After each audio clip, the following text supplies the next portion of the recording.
Good afternoon, gentlemen. Hey JB, how are you? I'm good, CJ. How are you? Yeah, good. Hey Robert, how are you? How you go, bros? Good. Yeah, feeling good up here in North Queensland. It's pretty beautiful weather. Beautiful. What do we say about not rubbing it in, brother? Yeah, I know. Is that the last time we're going to hear the W word? Look, just before we start, just want to acknowledge the traditional custodians where we meet, work, and play. Pay utmost respects to our elders, past, present, and any emerging elders, and just welcome everyone into our little space that we've got set up here today. And let's have a bit of fun. Let's have a bit of a yarn, and we'll introduce Robert right now. Robert Congoo from Townsville. Tell us a little bit about the backstory, brother. So I suppose myself, I'm Kalkadoon. That's Mount Isa region, Naro, Whitsunday Islands, Airlie Beach region, and also Barbaram up in the Tablelands there, Herberton area. So they're my connections here in Queensland. Also, my mother's side, they're South Sea Islanders, so Vanuatu. Yeah. Bit of a mixture as we all have, eh? Yeah, we all got that little bit of mix-up. Yeah, as we all do. Yeah. Yeah. Now, that's right. brother, tell us a little bit about what you just set up. You and Ash Saltner and a few of the other lads up there have been working on. Tell us a little bit about that, because I think it's an absolutely magnificent program that you fellas have got going up there. So, sure, people would love to hear about it, brother. Yeah. Yeah. So it's been about 6 months. 2 weeks ago, that we've been running a cultural mentoring program. I suppose I worked out at the detention centre there, youth detention centre, for the last 4.5 years, and I suppose I just working in that sort of environment and finding a lot of the gaps in the system, and just for myself personally, looking at these young fellas come through the system. And you can see that they're looking for something, looking for that connection, looking for something to guide them in the right way. And then I was approached by Ashley Saltner Jr. up here in Townsville. I've known him for a long time, since we grew up together as kids. He's one of the traditional owners here in Townsville, in Walkarooka country, and he walked up to me one day and he's like, "Oh, how would you like to come and run a program for me?" It was pretty much out of the blue. He was approached by the health service that was up here to take on a contract for youth justice to run a cultural mentoring program. I suppose it just took off from there, really. Yeah. What were you doing before then, Robert? You must have been working in this space, eh? Yeah, so I worked in the detention centre. You're working there? Yeah, I was there for nearly 5 years. Started off as one of the detention youth workers and worked my way up through the system there. By the time I left there, I was one of the shift supervisors out there. I was getting trained to be one of the managers out there, but I suppose there's only so much I could do out there. In regards to providing that practical side to culture for these kids, because that's the biggest part is we can talk and tell them as much as we want, but I suppose it's putting that stuff into practice and putting those preventative measures into place. Yeah, I can see why you got approached then. So especially working in this space now. So it's just it kind of like that's the evolution of what your story, I guess, and that's what we're hearing today. So fantastic work, mate. Really good. Yeah. So what? Yeah. So a lot of work's been put in. Yeah. A lot of work's been put in. So what do you do with the young blokes at the moment then, in terms of that connection and what activities, all that type of stuff, Yeah, so we're a bit slow to start there due to all the COVID restrictions and stuff coming into true. place. Yeah. So we've been able to, design our program over that period. Yeah. And it's sorry, my boy's yelling out there in the background. That's all right. That's good. No, that's right. That's all right. Yeah, and I suppose just being able to put different sessions into place for these kids. So we teach them, what caring for country is, spear knowledge, artifact collection, and creation. The knowledge in behind all that stuff. We teach them dances, ochre knowledge, dig knowledge, and creation. So we make digits with them. We make boomerangs, clapsticks, mallows, woomers, spears. A whole range of different things that we do on the practical side of our knowledge, I suppose. But we also, after we've made spears, we take them out and teach them how to use them as well. So, there's that, using those tools or implements to also, for them to catch something with it as well and get a use out of it. Then, it gives them that connection to that item. And that's our connection to our culture, I suppose, in a way. Yeah. Yeah, beautifully said, brother. Now, there is a female component to it as well, to the program. It hasn't started up yet. Okay. So we got our... jumping down. Yeah. No, we definitely want, we're definitely going to have a female on board. Yeah. So she starts on the 27th of this month. It's been a while coming now. With all the COVID restrictions, we couldn't really put anyone on. We didn't have the capacity. So, we've got the male mentor on that started 3 months ago now. That's Floyd? And a lot of that's... Yeah, Floyd, yeah. Yep. So he's helped develop a lot of that program sessions for these young fellas to be involved in. And it's good because it's a shared knowledge, not one person holds all of our knowledge. And I've been able to teach Floyd, and Floyd's been able to teach me as well, along with Ash. So it's been a good journey just in itself, I think, for me, and self-awareness and self-reflection and that gaining of knowledge from, that collective. Beautiful. Yeah, absolutely. Yeah. No, that's good. I mean, just that maintenance of knowledge, and being able to share that stuff, passing it on. I suppose that's what it's all about, really. And and I think in terms of their social emotional well-being, that connection starts to happen, I suppose, and then they start to find, especially with the group, a sense of belonging. I suppose you're part of a group, and and then you make that connection to your family as well, and that sense of belonging as well. So it's really good. Excellent stuff. Yeah. Fantastic. Yeah. Now, Robert, tell us about some of the involvement of the elders as well. They've jumped on board, I believe, and back to what you lads are doing. And so we've got a few of the Walker Group elders that come in and touch base with the kids and share their stories. Growing up around under the Act and the Assimilation Act and Stolen Generation, and I suppose they just tell those truths to the kids. They're not hearing stuff secondhand. I think that's a lot of the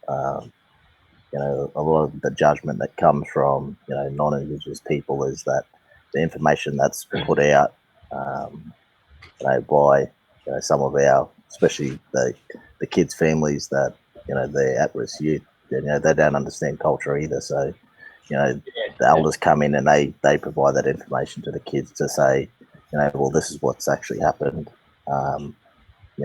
We're here to support yous. We're here to push us in the right direction.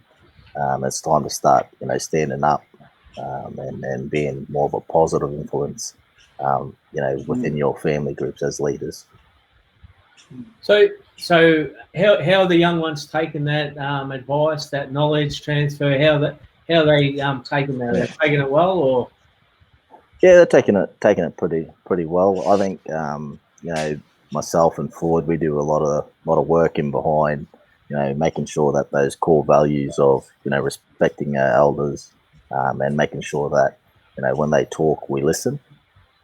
So we put that into practice ourselves. So if we're talking to them, they can see what the way we interact with our elders, or it's a similar setup to why we want to have a female mentor on, is so that we can mirror those behaviours and those practices.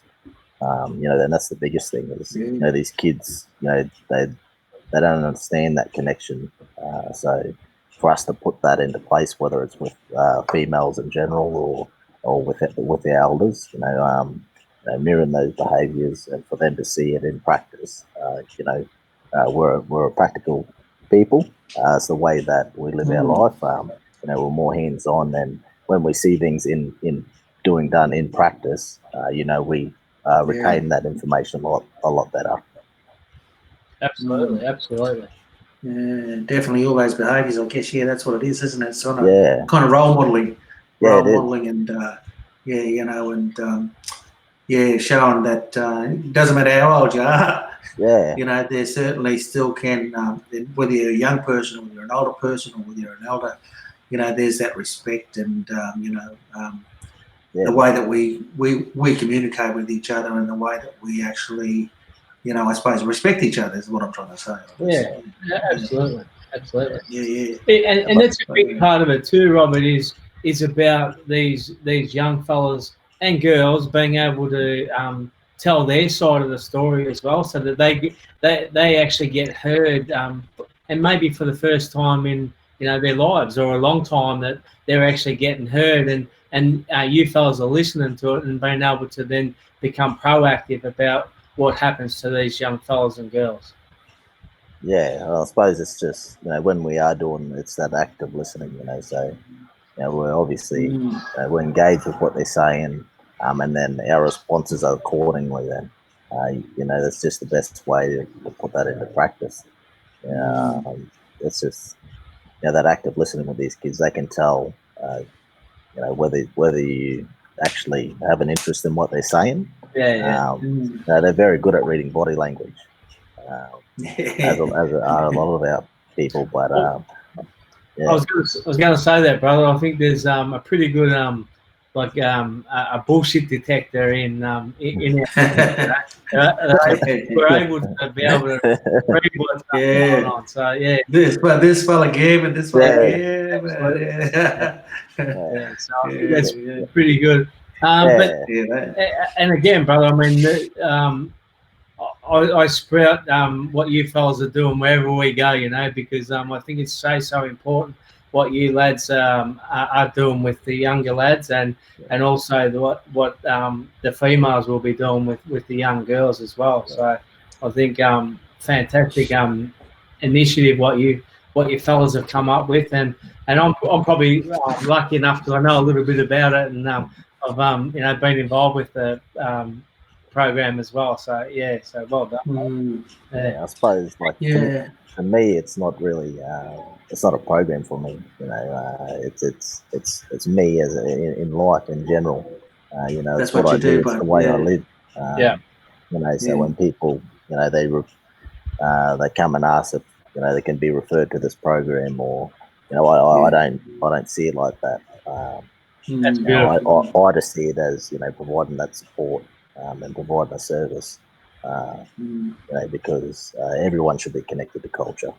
Whether you're Indigenous or you're not Indigenous, I think everyone should have the same capacity. And the information that we share with these young fellas and with their youth workers tag along, the caseworkers tag along. We get a whole range of different people come through and working with us while we're teaching the kids as well. So it's not just for them. It's a holistic service. We invite the families to come along. Because there's no point me teaching the young fellas, what cultural respect is if the families and the parents don't understand that concept either. And that's the biggest thing. So we make sure that we work in really closely and really well with the families to provide, at some point, like you're saying, the kid hasn't been listened to, so they lose that respect for their parents, or they hold a different value for their parents. So it's part of us, myself and Floyd, to step in and be more of a big brother than anything, and provide that that cultural support and that cultural knowledge to these young fellas. I find it more of an obligation more than anything. I don't see it as a service or a program. Yeah, absolutely, Bob. Absolutely. Yeah, and I guess you got to be mindful as well. That they do go home, and parents also might have the same issue. You know what I mean? It's kind of learned behaviour, I suppose, and sometimes the parents don't have that sense of belonging or purpose or understanding of who their mob is or all that sort of stuff. So, and that's why it sort of flows on to these young people now, that because they're asking questions and obviously they're not getting the answers from mum and dad. So it's really good that you're talking with the parents as well, because to let them know what you're talking to these their children about, their young people about, so that they're all on board, so we're all on the same page and we can all learn together. Yeah. Really, that sort of stuff. But it's interesting, isn't it? I mean, the formative years, I suppose, these young fellas, and it's only since I've gotten old that I'm happy with who I am. You know what I mean? I've been happy with who I am for a little while, but I mean, it's for a long time. It's you sort of trying to find a sense of where you sit in the whole scheme of things, and when I was a young bloke, I suppose that's a while ago. And all we did was have fun and try to be like everyone else. You know what I mean? And but we kind of forget that. Well, we don't realise until you get older that you just got to be yourself. You just got to be yourself. But all that stuff you learn on the way is what makes who you are. That type of thing. And I think you're spot on again, CJ and Robert. We talk a lot about this whole thing about our sense of belonging and how important it is to not just the young ones, but everyone in having that sense of belonging, and then knowing and belonging to that identity that is their own. So, and it's different for different people. So. And what CJ's saying, you have to start to become comfortable in that sense of belonging, in that identity, before you can know who you are, I guess. So I think what you fellas are teaching these young ones is going to be really important to them in the next couple of years. You know what I mean? And then and so on from there. So yeah, absolutely. Now tell us a little bit about how much COVID has affected what you're doing, or if any, or has it helped? Yeah. I suppose it's a 50-50 sort of things, because we had only just begun the program when COVID struck. So at first I thought, what I'm going to do here, I've only just quit my full-time job in the Queensland government, so it was a bit rough, but Ashley's been very supportive with of what we're doing, and he was able to make me feel comfortable in what was going on with COVID and with the contract wise and everything like that. But I suppose from there we sort of pushed forward and were able to develop a lot of sessions. I think we end up developing 15 different sessions that run around an hour each. So and that's when Ford came on, and it sort of worked out sort of well, and then I was able to then coach Ford through his role, and I did a lot more networking, I suppose, to make sure that once we started back up, that everything was going to sort of run smoothly, just so that it's not going to stall for the next month or two once the restrictions ease. But it's been good. Like now the restrictions have eased. We're back to having contact with the young fellas now. We've got the female mentor starting in another 3 weeks.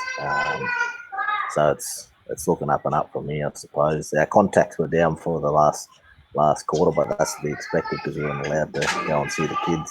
Yeah, that's right. We did develop a lot of media. We developed the media resource as well. we did a little clip with TARS, the health service here in Townsville, around a bit more exposure for the program, so that they helped us with making sure that the referrals kept coming through and supported us in that side of the business, and the service that we were providing. So we walked along with two of their workers and pretty much run through our whole program with them over a 6-week period, and they did a lot of filming and stuff. Hopefully some of that will come up soon, but we were able to teach two of their workers pretty much our whole program, and walk them through it, because they didn't have too much of an understanding about culture either, even though both of them were, one was an Aboriginal man and the other guy was he's Torres Strait and Aboriginal, so they enjoyed that a lot as well, getting to learn their culture as well, so it worked out well. Fantastic. Yeah, no, it's good. I mean, obviously, mate, you, Robert, you've kind of been brought up, with a lot of that stuff, because how old are you now? How old are you? I'm 32. Yeah. 32, yeah. Mate, you don't look a day over 25, but anyway. My head's going. Yeah, look, see.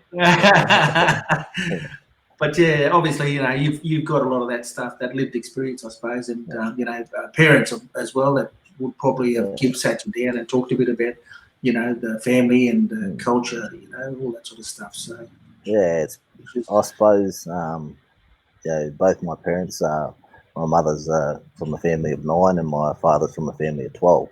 So yeah, wow. two big families coming together. So lots of aunties and uncles here. Yeah, but I was born at Mount Isa, grew up there. And then by the time I moved to Townsville, I was about 10. It was a rough transition, I suppose, moving from out there into the city, but I wouldn't call it a city now when I lived down in Brisbane, but just that small move for me. But my parents raised 24 kids, and I was the eldest of those, so I took a lot of responsibility on early, and I suppose I had to learn fairly quickly as well. So I was blessed enough to have two great parents, two leaders here in the community in Townsville as well. My mother's she's the general manager for Indigenous Affairs for Salvation Army nationally, and my father is the regional manager. So I've been blessed with their guidance, and with the way that our culture is taking in all of their brothers and sisters, kids as well, as their own sort of thing. So I've got plenty of brothers and sisters now, so that's the way that our culture sort of rolls, and I couldn't really ask for anything more, really. I sort of got lost there through me into my teens and early 20s, but once I moved back home, I got grounded again. So it's sort of you go through that phase. I signed with Broncos at a young age, and then I signed with Cowboys, and then I played Queensland Cup. So I was in that sort of environment where sports is everything.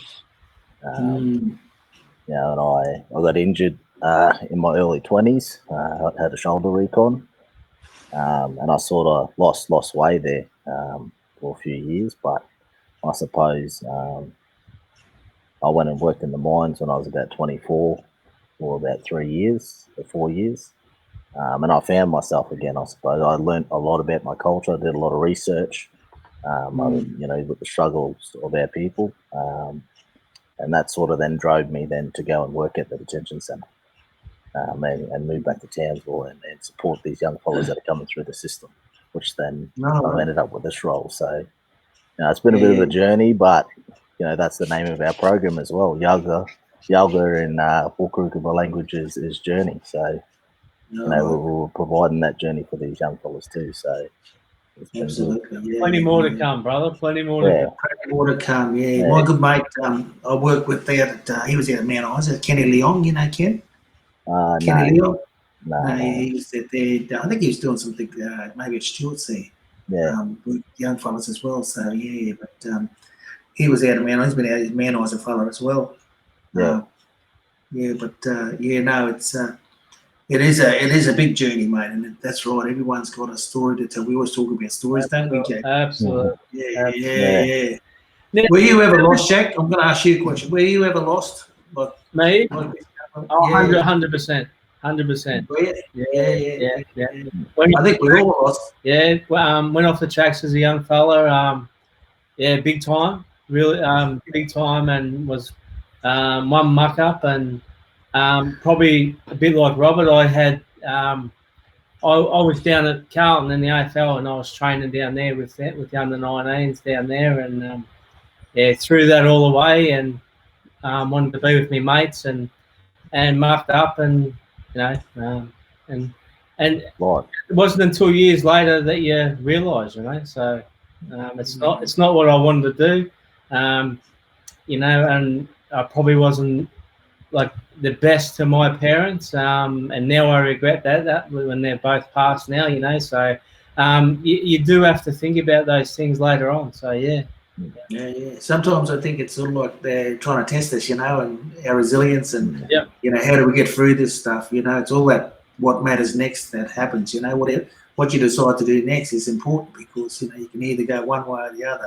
And I think that's really important, CJ and Robert. The thing is, there is always choice. People, often hear people say, "I had no choice. I had to do this," but there's always choice. It might be, one bad decision and one worse decision, but there's always choice. So that's what we need to understand on our journeys and which path we're going to take. So sometimes it takes some of us longer than others, but as long as we've got fellas like you two there to be able to support our younger fellas and our girls to go through the help with their journeys, well, I think it's looking better for our young ones. You know what I mean? So, and they might not think that at the moment, but later on they will say, look, geez, I'm glad I knew Robert. I'm glad I was with him in my journey. I'm glad I knew CJ, and I'm glad that he was there to support me. You know what I mean? So I think, I think sometimes we think we've got it worse than we really have, and we just need to sit back and take the right path, make the right choice. But it is difficult when we're young and we a little bit wild, I suppose. A bit wild, I suppose, but that's right. And I think it is about knowledge, isn't it? Absolutely. Understanding things and being able to work things out in your own mind, I suppose, about who you are, what you do, and where do you fit, with all this stuff. And absolutely. Yeah, and taking control too, ain't you? Control of what your destiny. 100%, and control in the good way. We need to have that control, but it needs to be. We need to be able to take responsibility for ourselves firstly, before we can do anything for anyone else. So that's something big that I've learned along my journey. It's taken a few years to learn that. So Hey, listen, we've got a few people we need to say good day to as well. So Tanya Magro's watching. Tanya's down in Melbourne. So g'day, Tanya. Diane Domovsky is watching. I think Diane is in Melbourne as well. G'day, Diane. We've got brother boy Lyndon Riley up in Cairns watching. G'day, brother, Lyndon. Lyndon does I don't know if you know Lyndon, you fellas, but he does a lot around working with fathers and young fathers and that sort of stuff as well. So, so really good work he does. We've got Jan Hogan. She said hello. Now, Jan, good morning. She's all the way from Wales. She joins us every Monday and Friday. That's cool. She's our morning, Jan. She's our big supporter. She only just woke up, so I think it's a bit early over there. So yeah. We've got Paula Metaxas watching. G'day, Paula. I think Paula's in Melbourne as well. We've got Uncle Eric Peters down in Healesville in Victoria watching. G'day, Uncle. Uncle Eric's 81, so I hope he doesn't mind me saying that. But fantastic fella too, Uncle. We've got Tammy Hunter watching. Tammy's up hey, way. Brisbane, eh? Yeah. Got she's Victorian too, mate. Yeah, she's a good Corey girl too. Yeah, Corey girl. Yeah. We're straighten up here, brother.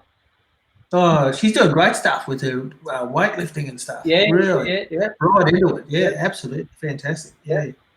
So we've got Malcolm Darling watching up in Darwin. G'day, Malcolm. Jenny. How to be in Darwin would be nice up there, wouldn't it? Hell, right now. Oh, that warm weather.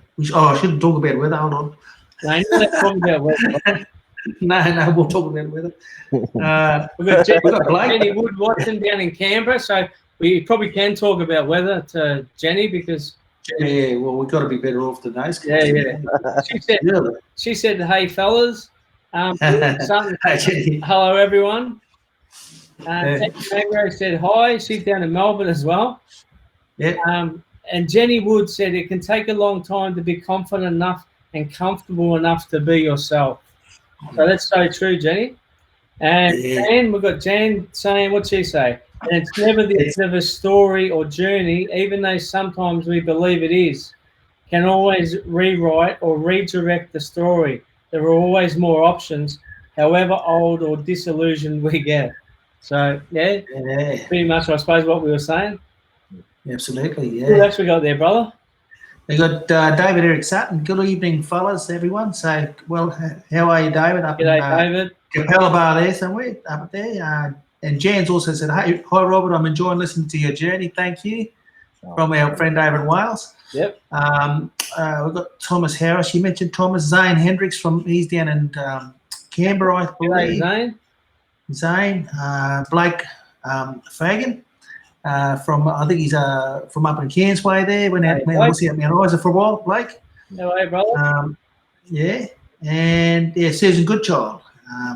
Susan from she's in Brisbane, so G'day, Susan. Yeah, so in there watching us as well. So welcome on board, guys. Nice to have you. And we're speaking with a very special guest from Townsville and Robert Congoo, and listen to a bit of the work and part of his journey, I suppose. And it's always nice to hear what goes on, I guess, with other people that we don't necessarily hear about, really, do we, Jack? Well, and that's some of the things that we talk about, Brother Robert, is that, there's so many good little programs and initiatives going on in different parts of our country that we don't actually hear about, and we hear about a lot of the negative stuff that goes on. But what we want to do, CJ and I, is try and celebrate what lads and girls are doing around the country and bring that to, for people to take a bit of notice of on it. And I know from talking to you, brother, like earlier this year, is like this program, or whatever you want to call it, I think it's one that can be not just for that local area. I think that this has got the capacity and the potential to be not just national for us, but I think it can go even further than that, brother. I think it can be international, you know what I mean? So it's just such a it's something that's great, I think. So, yeah. So, I mean, I talk about it all the time, so I probably talk a little bit too much about it. I think, I suppose our program is based around culture. Every continent here on Earth, that they have their own cultures in place. So, it can be implemented anywhere, really. They put their knowledges and their laws into the program, and then you develop it from there, I suppose. So it can be, developed anywhere around the countries. But I suppose the biggest thing at the moment, like you're saying, I'm grateful that you've got me on here as a positive story. And that's amazing. Just the sort of work that uses, the space that you're providing for people like myself and other people that come onto your program is great. We're very honoured to have you all on, mate. Yeah, it's really, it inspires us, and I know our listeners as well. They love hearing and meeting new people, even though we're not really, connected with that connection starting. You know what I mean? It's the start of the connection, I think. Yeah. I see that. Yeah, I see Richard. Sorry, mate. Richard Weston was saying something about that. Hey, guys, finding the connections to culture and identity can take a long time, especially for course, many of our traditions and structures were broken down by colonisation, and the way cultural messages are transmitted from one generation to the next. It can take time, but we can get there. And new fellas, like guys like Robert and communities, make a big difference to young fellas searching for their place in the world. So great conversation, fellas. So yeah, beautiful.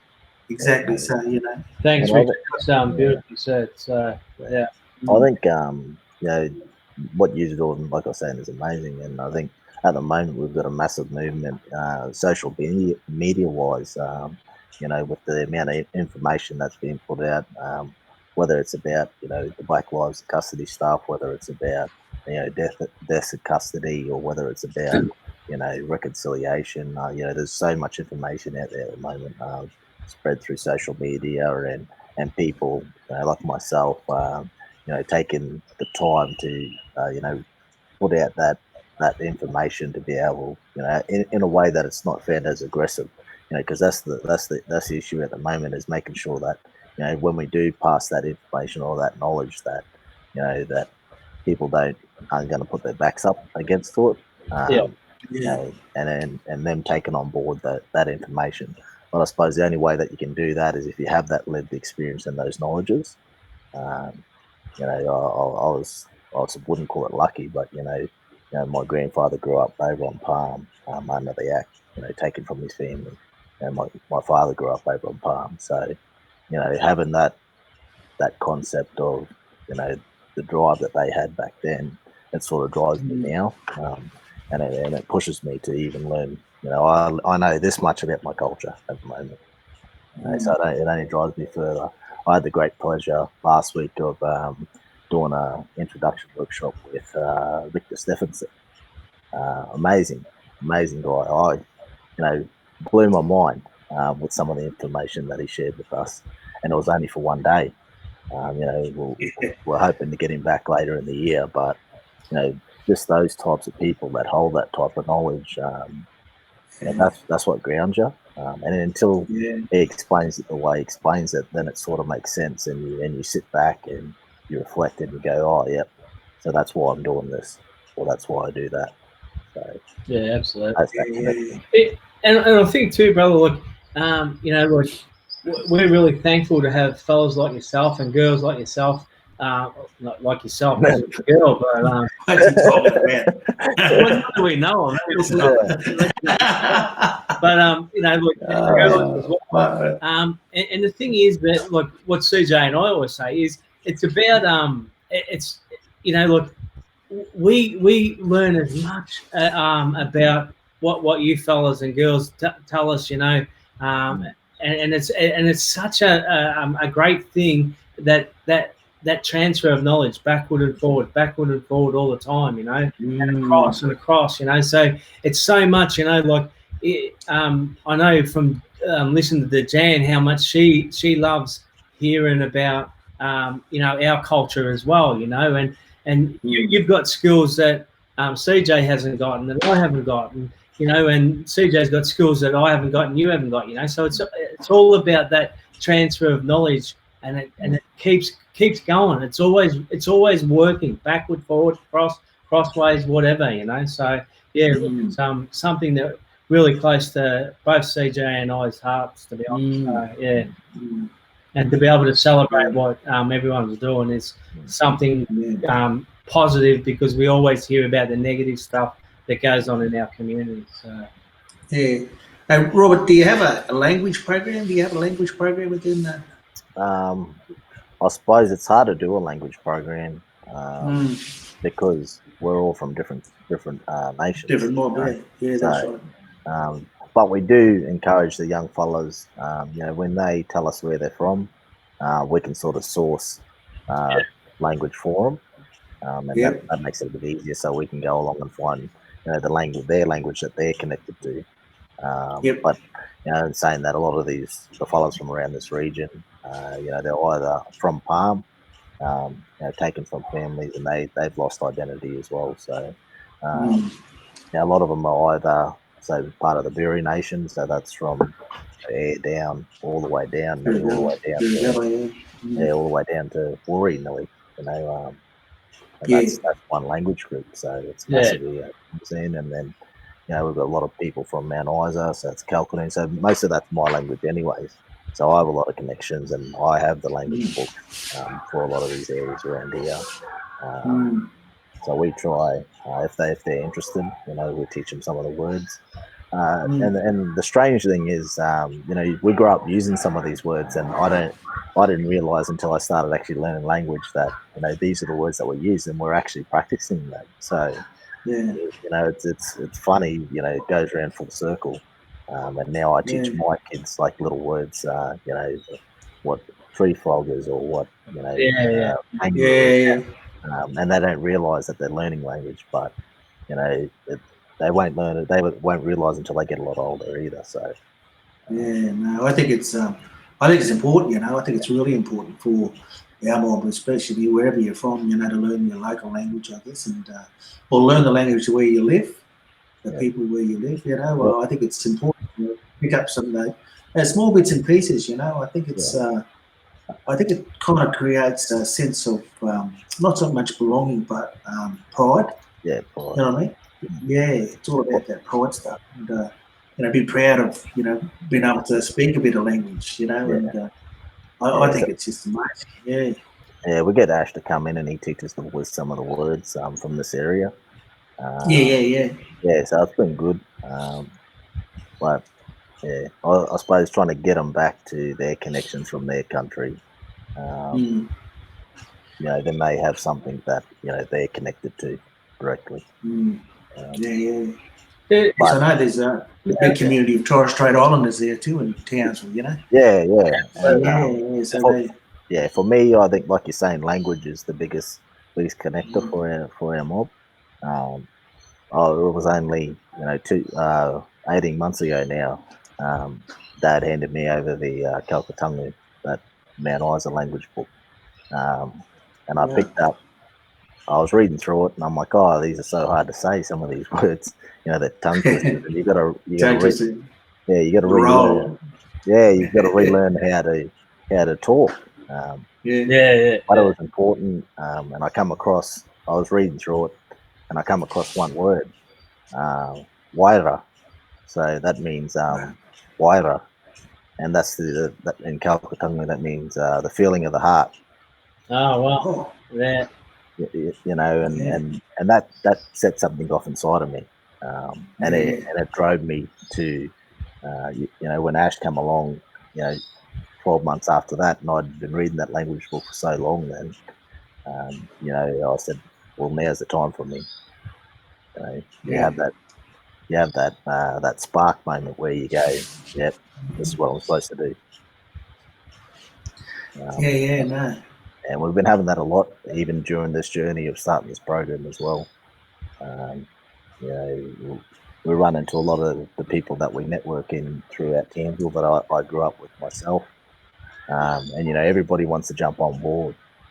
Everyone wants to try and pitch in and support where they can. And I'm the same. I tell them, come along and make the spears with us if you've got the time. You're more than welcome to tag along. It's not just for our at-risk youth. To me, like I said earlier, providing that cultural support has to be to everybody. So we make sure that we invite everybody from the community to be able to come and do, what these young fellas are doing, because there's a lot of our mob that are, like the same, disconnected from culture. So why not have that service provided? I'm already providing the service to young people, so I extend that out to anybody in community to be able to tag along and learn culture, and also share their knowledges on culture, because it's that gain knowledge that you get from other people as well. So I've had a lot of people from community, a lot of my friends and family, tag along and come along to some of our sessions, and that's providing them with that support, and for them to take back to their own kids and provide that support to them. So it's important that everybody has that shared cultural knowledge. Yeah, well, that's I think that's fantastic, mate. And it certainly is sounds like a great program. I'd love to come up to Townsville one day and check out how you go about it and what it all involves, because it sounds fantastic. Really, really impressive stuff, and I'm sure a lot of the young fellas are are getting a lot out of it, you know, and if not a lot out of it, at least a little bit out of it, you know. Those bits and pieces that they want, you know. Yeah, and they won't realise until they get older as well. Absolutely. Absolutely. Just like I did. You know, they won't realise that information until they get much older. I learned how to make spears when I was 7 and 8. You know, I didn't do it again until I was 28. So, you know, I didn't realise that connection to, you know, doing that firsthand. And these kids won't. They'll have that same experience. It won't be till they get older and they go, oh, okay, you know, that the light bulb will hit and they'll go, oh, you know, that's my connection. We'll remember too. Yeah, and that's it. You know, you know, I know that, you know, it's a revolving door system here in the justice and the way that it works. You know, I'm quite well aware that working out at detention, and I know that, you know, breaking cycles is a lot harder. You know, we just provide culture as a base for them to fall back on, and sometimes it won't hit them, like I said, until 3, 4, 5, 10 years down the track. But hopefully it does work. You know, if it doesn't click now, it'll click later on down the track. Yeah, absolutely.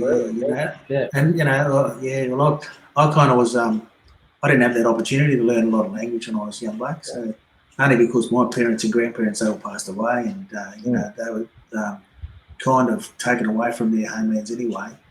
Especially the Torres Strait Islanders side there, living in Cairns, and like Dad ended up in Palm Island as well years ago, and so it was it's very difficult to sort of. I can't say it's difficult. I think I probably need to look into it more to be able to learn a lot more. And I was just thinking, Jack, as we were talking, Robert here, and he's inspiring us a little bit. I don't know about you, Jack, but I think we need to probably, you know, where are you from, Jack? Down in not Melbourne, Yorta. No, Muddy. So Balranald way, so southwestern New South Wales, but grew up in Melbourne. So yeah. Oh, okay. So maybe we need to. Jack probably need to find a couple of little words that we can start the show with. Yeah, can do that. Did I call it the show? Sorry, the the show. Yeah. And I'll do the same. And that might be a good way of doing things. And you know, especially and if we get a guest on like Robert, we can maybe pick a couple of words out from the Congoo people. Yeah. So they have to be clean words, or can we use any word?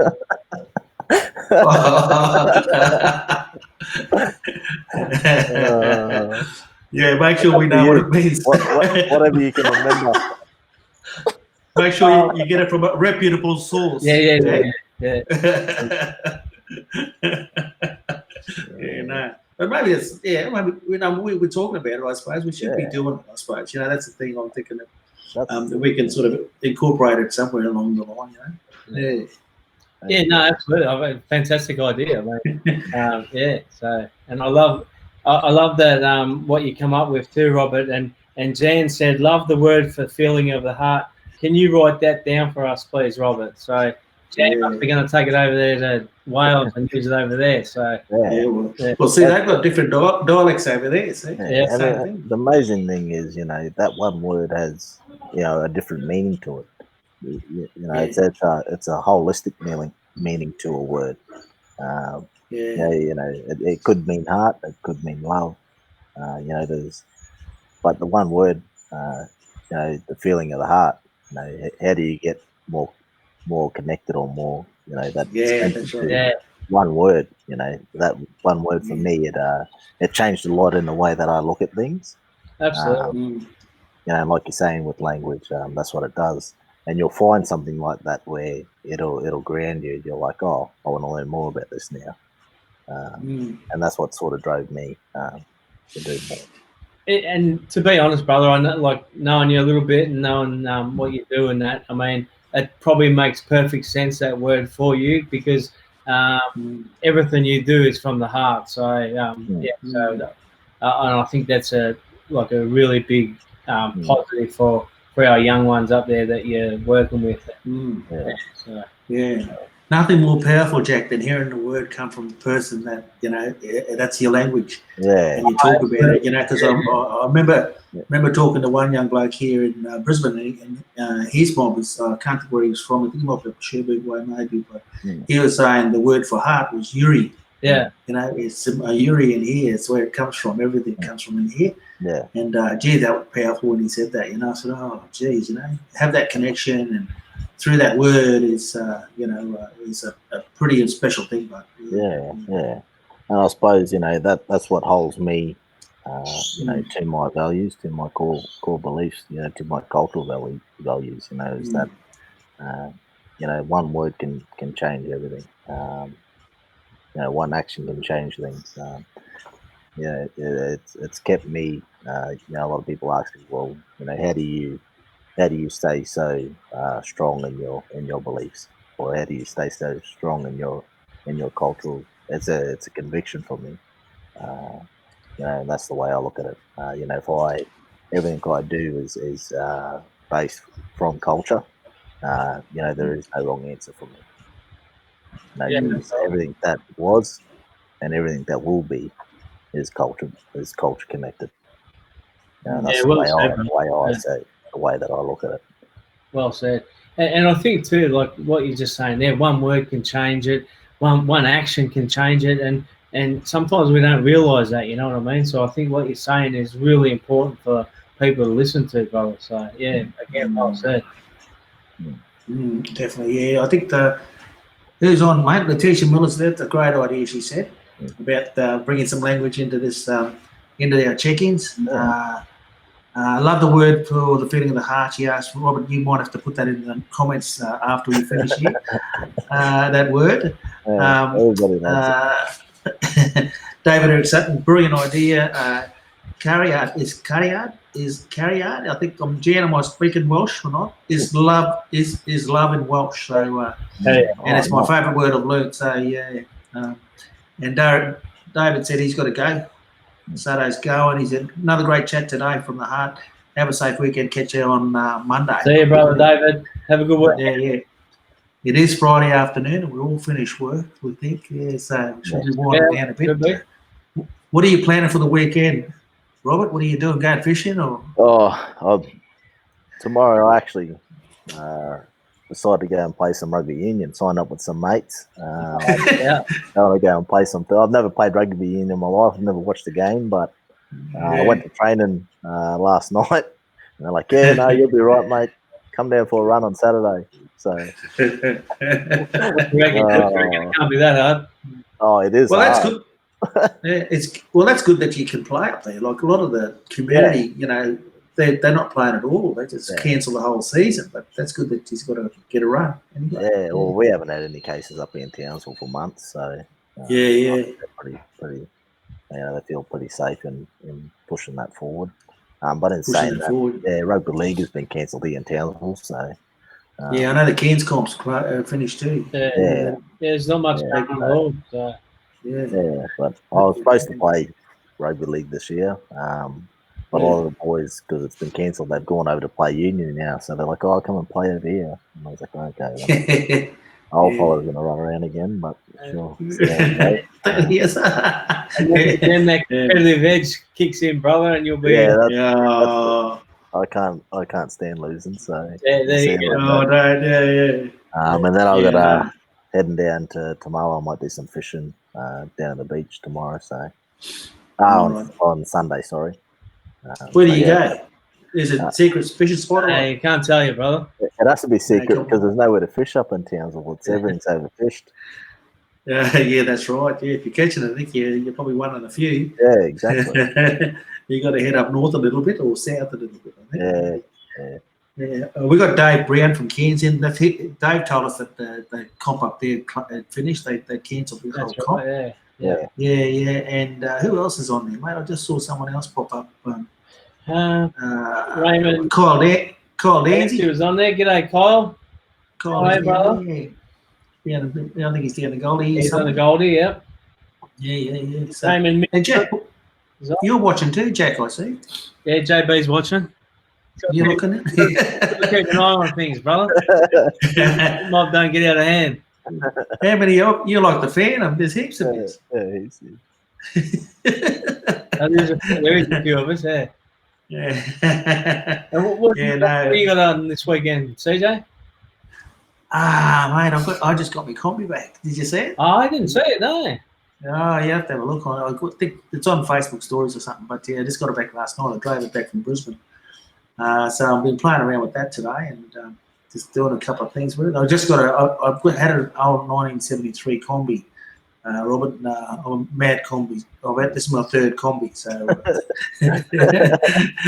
yeah, so I love them because I used to be able to get away like you fellas do, go fishing. I just jump in and take off and pull up anywhere and have a camp, or and go do a bit of fishing, or just a bit of an adventure, I suppose. So I've just got it back, and it's all been done up outside. Yeah. So now I'm just playing around with the inside a bit and just working out what I want to do with the inside, how I'm going to fit it out. Yeah, so that's just pretty interesting. So that'll be me most weekend. Pretty good paint job too, I must say, from what I've seen. Oh yeah, Jesus! I brought it up. I got it back here in the cover of darkness, mate. I didn't want anyone following me around the place. Yeah, but it's been pretty good. I'm pretty happy with that. And me and my wife, we love to go and do stuff. They've taken all the international flights away from us now, so we've got to do some stuff domestically. We reckon we could jump in the old bus on the weekend and take off something. Yeah. So that's me, and a little bit of work too. I've got a bit of work to do, and besides having the the mandatory coffee every morning. Yeah, I think that's about it. Yeah. Cool. What about you, Jack? What are you doing, JB? Well, you got one now. Yeah. What do you got on that cup? Before you speak, coffee. Mate, I've got to finish off our laundry, or else I'm going to be in big trouble. So that washing piling up. Yeah, no, I made sure the washing machine was all hooked up, brother. So, but I'm still going to be in trouble if I don't finish it, because we're off again working on the 20th. So I haven't got much time left. So. Right, mate. Yeah. I've been hearing a couple of planes fly in. Yeah. And a couple of planes flying out. We live right next to the Coolangatta Airport, Robert. So so we know when the big planes fly in and out of the place. So I think that's promising. Mate, no, get them out of here. No, poor things. I'm feeling a bit sorry for everyone down in Victoria. Yeah. It's just I've got family down there as well. And it's just not We had Alfie Bamlett on. He was down at Torquay, and he'd been locked down in Torquay, and he's missing his family back there in Melbourne. Yeah. So feel pretty bad, and now they're really locking down. Well, it's pretty. There was another 288 cases overnight. So, look, we feel for them, and look, as you said, CJ, I've got a lot of family down there as well. And just seeing Ross Borman come on, said hello, lads. So he's down there in Melbourne. So they're all in lockdown, and look, it's. Look, I feel for everyone down there. It's not a nice situation. Yeah. 6 weeks. 6 weeks. Long time. And again, I think that we do have to think about all those people that are living on their own and how lonely it is for them. So our hearts are with all you fellas and girls down there, and only we can say it again is that we need to stick together to be able to get through this. So hang in, do the best we can. So we might try to get another Victorian or Koori on next time and have a chat about how things are going down there. Just be good to find out from people on the ground, I guess, to see how they're coping, because it's it's going to be pretty tough. And like you say, Jack, it's not only the people who are who are doing it tough on the streets, and having to find places to sleep and whatever, but it's bloody winter as well, It's I couldn't think of anything. But anyway, look, hopefully everyone will stay safe and COVID free. Try to clamp down on the spread of that nasty virus we've got going on. We've got a few comments there. We've got Judith Thompson's watching. I think Judith is over in the UK as well. Don't hold me to that, but I'm pretty sure. Letitia Miller said, Robert, deadly shirt, brother. I think she's aiming for that shirt, brother. So, I know. And Blake said, any more attempts at sponge cake, Charlie? I I made a banana bread one day, and then I said I'm going to do a sponge cake. I tried one. I tried it, and it was okay. But I might give it another go, Blake. I'll give it another go, brother. Yeah. I might have to film it this time, and we'll just go through the process. You, Blake. What's that? Just one for you. Yeah, this one's for Blake. This one. Yeah, there's cake. Yeah. Tracy Hilton says, "Thanks, guys, for getting my brain awake this morning." So she must be over the UK as well. Yeah, it must be. Yeah. Yeah. I think that might be Jan's friends, huh? I think Jan's got a bit of a following herself, so. Oh no, she's a legend, though. She's pretty famous over here. I know. We did have Jan on to have a yarn with us, Robert. So. Oh yeah. Yeah. Her fame precedes herself, I reckon. Yeah, so it's good. But yeah, mate, no, it's the end of the week. We've got a weekend ahead of us. So I suppose we've got to get through the weekend. Hope everyone, like I said, down in Victoria, stay safe. Look after yourselves. Absolutely. Yeah. I've just got one more question for you, Robert. Yep. Tell us a little bit about your kids and Oh, what can I say? They're both royal childs, but yeah.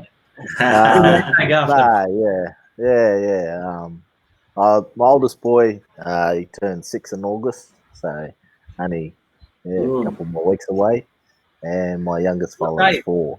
What date? 18. Okay, 18. He's a good Leo. Yeah. Okay. That's how we would be. Yeah. But he's doing great. They're pretty. I don't know where they get it from, but they're pretty tall. They don't get it from me. Nah. They must get it from their mother's side because I'm pretty short. But they're pretty switched on kids. Healthy. They can't really complain about much. And they're connected. They love their culture as well. So sort of instilled that with them from an early age. So that that can also be passed on as well to their friends and anyone they sort of come in contact with as well. Both my boys love playing Didge. The older one's pretty good at it. I actually went and did a bit of a little Didge session today at my youngest boy's kindergarten. So because it's their NAIDOC week this week. Went down there to the school and he got up and he played one of the other Didges that I bought in. It's those little things where they find the joy in culture, I suppose, and that's what we sort of try and push with my 2 youngest with my 2 boys, but also having the love for knowledge and education. Absolutely. My boys love doing Lego puzzles, reading. But on the other side, they like climbing trees. So I'm surprised they're not in behind here trying to climb the pool fence or something. But I know. No, they're good kids. They couldn't ask for anything more. I think, like I was saying, with the cultural stuff and finding that grounding, it was 6 years ago when I had my boy. So that sort of settled me right down. I was a bit how you going there, like I was saying, but I think I was lucky enough. My wife stayed with me, stuck through. We've been together 12 years now, so so she stuck with me through that rough patch, but gave me 2 beautiful children, and that was my grounding. When my first boy came, I just couldn't. You don't know what your life's like until you have kids. I don't remember what I did before I had kids now. So that's I suppose like a rebirth. It's it's the new start of me, the new journey. So it started 6 years ago now, and that growth just keeps continuing now. So beautiful. Beautiful. Yeah, no, they're mate. That's it. I guess it's when you're having kids and stuff and families and whatever. It's nothing like it. But, they grow up and be hairy things. Big hairy looking things. I've got 2 boys. Great son. But I still love them to death. So it's all good. Yeah. That's it, mate. But fantastic having you on board, Robert. Yeah. Thanks, Jack, JB. Thanks for coming on board, Robert. Been really good. We might have to have a round 2 later on in the year and see how you go with her. Will do. I'll Thank you for definitely having me. look. And we'll get those. No We'll worries. get those young boys on playing a bit of Didge too. So Yeah, I'll get. Oh, I should have got them now, but I don't know where they are. yeah, Probably down the back. Yeah, Down the probably back, down. they're climbing trees. Yeah, probably.